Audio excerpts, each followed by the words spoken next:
प्राचीन धर्मग्रंथरे वर्णना करा जाइथिबा अप्सरा गंधर्व एवं किन्नर कथा आमे समस्ते जानिछे बा सुनिछे। सेमानंकर रूप सम्मोहनर एक बुढ़ियाणी जाल, सेमानंक स्वररे मोहिनी शक्ति थाए। ग्रंथरे लेखा अछि साधना करी सेमानंक ठारु मन मुताबक स्वार्थ सिद्धि करी हेबो, ताहा धनर इच्छा हेउ किंबा कामवासनार इच्छा हेउ।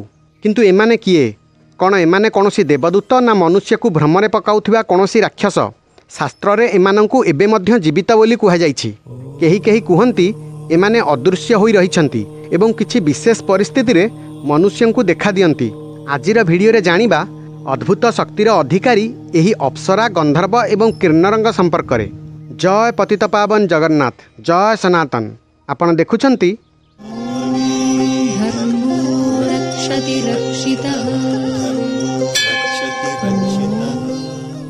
अप्सरा सनातन धर्मर पुराण मानकरे एवं ब्रह्मांड विज्ञान रे अप्सरा मानकर उल्लेख मिली थाए।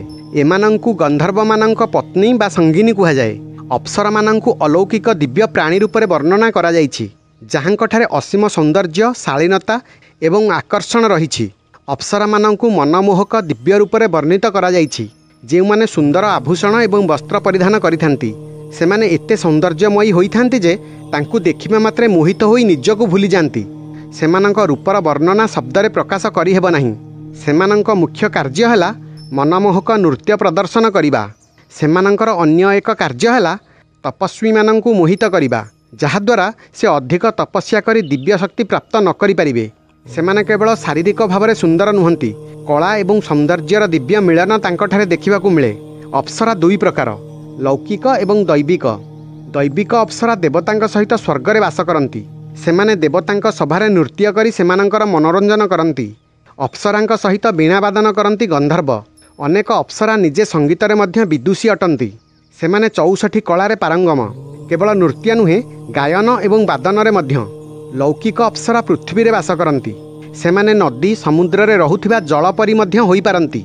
ग्रंथरे एमानंकर उड़ीबा क्षमता थिबार उल्लेख देखिबाकू मिले। इंद्रंक सभारे 27 जन अप्सरा रहिथांती, जेउ माने नृत्य संगीत कलारे पारंगम होइथांती। सेमाने निज कला द्वारा देवतांकु मनोरंजन एवं आनंदित करती। अप्सरा मानंक भितर सबुठु प्रसिद्ध अप्सरा हेउछंती उर्वशी, मेनका, रंभा, तिलोत्तमा एवं घृताची। सेमाने निज रूप एवं कला द्वारा तपस्वी एवं देवता मानंकु मंत्रमुग्ध करि दियंती।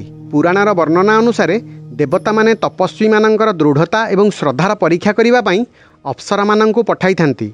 अप्सरा मानंकर विवाह परंपरागत हुए नहीं, निज इच्छारे परस्पर एकाठी रुहंती। आजिकालीर लिव इन रिलेशन भली सबुदिन पई एकाठी रुहंती नहीं, किछि काल परे नुआ साथी खोजंती। सेथिपई सेमानंक जीवनरे अनेक आसंती। केतेक अप्सरांकर संतान मध्य होइछंती, जेपरि घृताचींकर 118 रु अधिक संतान। अप्सरा मेनका एवं महर्षि विश्वामित्रंक कथा आपण माने जानती। मेनकांकर कन्या शकुंतला, किंतु अप्सरांकर संतान अलगा अलगा पितांक ठारु होइथाए। किछि पुराणरे रंभांकु अप्सरांक राणी कुहा जाइछि। गंधर्व गंधर्वंकु सुंदर पुरुष भावरे वर्णना करा जाइछि। तांक पाखरे उड़ीबा पई सुवर्ण पक्ष रहिथाए। गंधर्वंक पाखरे रूप परिवर्तन करिबार क्षमता रहिछि। सेथिपई सेमाने पक्षी, घोड़ा किंबा अन्य कोनोसी पशुंक रूप धारण करि पारंती। सेमाने स्वर्गरु पृथ्वी लोककु जिबा आसिबार क्षमता रखंती। बेले बेले टाइम ट्रावेल मध्य करंती। गंधर्व हेउछंती दिव्य संगीतकार। एमानंकर वर्णना पुराण एवं अन्य काव्य मानंकरे देखिबाकू मिले। गंधर्व माने देवता एवं मनुष्य मानंक भितरे दूतर कार्य मध्य करंती। एमानंकु अप्सरा मानंक पति कुहा जाए। गंधर्व माने शरीर को सुस्थ करि पारंती एवं इंद्रिय को सुख देई पारंती। साधारण अर्थरे गंधर्व माने हेउछंती संगीतकार, किंतु यह संपूर्ण ठीक नुहे। गंधर्व शब्दर उत्पत्ति गंधरु आसीछि, जहार अर्थ सुगंध। गंधर्व माने स्वर्गीय सुगंध तैयारी करंती, सेथिपई सेमानंक नाम गंधर्व होइछि। अनेक गंधर्व स्वर्गलोकरे रुहंती, किंतु सेमानंकर अलगा गंधर्व लोक भी रहिछि। अन्य किछि पुराणरे उल्लेख रहिछि गंधर्व माने ब्रह्मांक नासिकारू सृष्टि होइछंती। एथिरु जणा जाए गंधर्व मानंकर सुगंध सहित गभीर संपर्क रहिछि। एमानंक पाखरे माया अर्थात ब्रह्म सृष्टिकारी शक्ति रही थाए।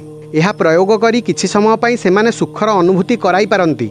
किछि गंधर्व जक्षंक राजा कुबेरंक सेवा करंती। गंधर्व माने एकाकी भ्रमण करने भल पाती नहीं। कुहाଯାଏ मेरु पर्वतर उपत्यकारे गंधर्वंक नगरी अवस्थित। गंधर्व माने मध्य अप्सरांक परि पारंपरिक भाव में विवाह करती नहीं। सेमानंक विवाह परस्पर इच्छारे एवं शारीरिक संबंधरे होइथाए। सेमानंकु अस्थायी संबंध पसंद। गंधर्वंकु सर्वदा सुंदर एवं आकर्षक कुहाଯାଇଛି, किंतु सेमानंक चेहरा सर्वदा परिवर्तन हेउथाए। केतेबेले सेमाने मनुष्यंक परि देखा जांती अथवा केतेबेले अधा पशु किंबा पक्षी। सेमानंक स्वर बहुत मधुर। गंधर्व माने सुख सहित जड़ित। गंधर्व एवं नाग परस्पर प्रतिद्वंदी। वर्णना अनुसारे थरे गंधर्व माने पाताल लोक आक्रमण करथिले। एही युद्धरे भगवान विष्णु हस्तक्षेप करी नागमानंकु सहायता करथिले।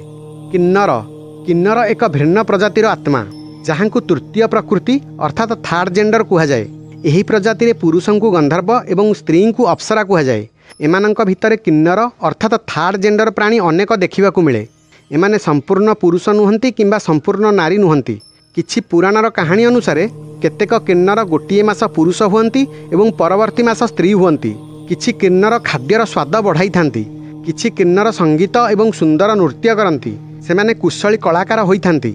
एमाने सामान्य नटखट स्वभावर एवं आकर्षक होइथांती किंतु हृदयरु बहुत स्वच्छ अटंती। विपद समय सेमाने मनुष्य निज जातिर प्राणी किंबा अन्य जीवंकु साहाय्य करिथांती। प्राचीन समय रे क्षेत्र रक्षा करिबा पई लोके निज चाष जमीर कोणरे किन्नरंग मूर्ति रखुथिले। किन्नर माने अप्सरा बा गंधर्वंक परि सामयिक नुहे बरं सारा जीवन पई विवाह करती। तथापि सेमानंकर संतान कम हुअंती। सेमानंक मतरे सेमाने सर्वदा प्रेमी एवं प्रेमिका होई रुहंती। सेमाने अलगा हुअंती नहीं। सेमानंक भितरे अन्य काहाकु ग्रहण करंती नहीं। एपरिकि सेमानंक संतानकु मध्य सेमाने निज प्रेमकु भाग करिबाकु चाहंती नहीं। सेमाने निज सौंदर्य पई प्रसिद्ध। सेमानंक सौंदर्य पुरुष एवं स्त्रींक मिश्रण होइथाए। ब्रह्मांड पुराण अनुसारे किन्नरंक उत्पत्ति ब्रह्मांक छायारु होइछि। जणे किन्नर गोटे स्वतंत्र बीणा तैयारी करिथिले जहाकु किन्नरी बीणा कुहा जाए। गंधर्व अप्सरा एवं किन्नर काम अर्थात इंद्रिय सुखर प्राणी।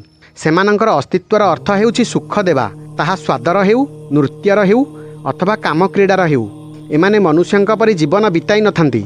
मनुष्यंकु सुख व्यतीत अन्य प्रकार अनुभूति मध्य होइथाए किंतु एही दिव्य आत्मांक पई सुख ही सबु किछि। मनुष्य मानंकर शरीर पंच तत्वरे तैयारी। जेते जेते उच्च लोककु जिबा एही तत्वरे परिवर्तन होइथाए। उच्च लोकरे रहुथिबा देवी देवता केवल तीन तत्वरे सृष्टि होइथांती। सेथिपई अप्सरा गंधर्व किन्नर यक्षंक परि दिव्य अलौकिक प्राणी को आमे देखि पारे नहीं। सेमानंकु देखिबा पई आमकु अन्य प्रकार दृष्टि आवश्यक जहा ध्यान साधना द्वारा प्राप्त होइथाए। एही दिव्य आत्मा माने मनुष्य ठारू अनेक गुणरे शक्तिशाली होइथांती। सेमानंक पाखरे अनेक प्रकार शक्ति रहिथाए। सेथिपई प्राचीन कालरू मनुष्य माने एमानंकु साधना द्वारा प्रसन्न करूछंती एवं निजर अभिलाष पूर्ण करूछंती। कुहा जाए एही अलौकिक प्राणी पृथ्वी पृष्ठरू बेसी उपरे रहंती नहीं। केतेक पृथ्वी पृष्ठरे मध्य घुरी बुलंती। सेथिपई सेमानंक सहित संपर्क स्थापन सहज होइथाए।